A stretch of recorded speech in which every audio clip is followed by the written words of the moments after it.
Festival Hory cesty ľudia 2009, ktorý sa už po 8 krát úspešne uskutočnil pod taktovkou Bánovského klubu slovenských turistov, bol určený nielen pre cestovateľov, ale aj širokej verejnosti, ktorá sa zaujíma o dokumentárne cestopisné filmy. Ako sa na festival pozerali samotní diváci a samozrejme pridávame záverečné hodnotenie organizátorov.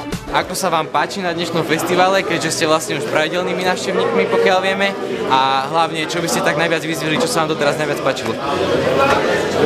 Tak mne sa veľmi páči, je to úplne super a strašne mám rada bicykel, takže to na tom bicykli bolo úplne skvelé, ale takisto aj to horolezectvo bolo veľmi zaujímavé, aj keď asi by som si na to netrúfla a všetko je niečím zaujímavé, pretože každá krajina má svoje klady.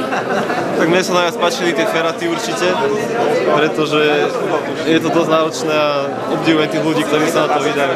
Vnímam reakcie ľudí, vnímam pozitívne reakcie divákov a hlavne účinkujúcich. A čo sa týka tých cespolných, je tu dosť silné zastúpenie z Čiech, čo ma veľmi teší, takže tento festival pravdepodobne už naberá širší rámec. Takže teším sa z toho, ako to tu prebieha a už dopad práce budeme asi cítiť zajtra, keď každý bude príjemne unavený, ale môžeme si povedať, že ten festival stal za to. Myslím, že z tých ľudí, ktorí tu boli, by som sa najradšej zmienil o pánom Čarackom, ktorý skutočne na môj subjektívny pocit dosiahli vyššie, ako som od neho očakával. Poznám ho dlhé roky a to, čo dosiahol, skutočne klobúk dole. Na festival ste poprvýkrát, alebo sa účastníte pravidelne? Pravidelne.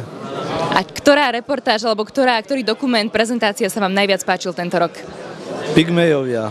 Ja si myslím, že to bolo úplne super a toto prezentuje toto mesto úplne v najskvelejšom svetle. Ja som spokojná veľmi, ja som bola prvýkrát v Bánovciach, vôbec aj v meste v Bánovciach, čiže ja som spokojná veľmi. Ako sa ti páčilo na dnešnom festivale? Dobre, bolo to tu dobre a mohlo by to byť aj každý rok. Je to každý rok? No dnes to bolo vynikajúco, kopa ľudí, bolo to fajn. Dovolte mi, aby som v úvode poďakoval najprv organizátorom, aktérom, ale aj vám, publiku, ktorí ste prišli na dnešné podujatie a takto ste ho podporili.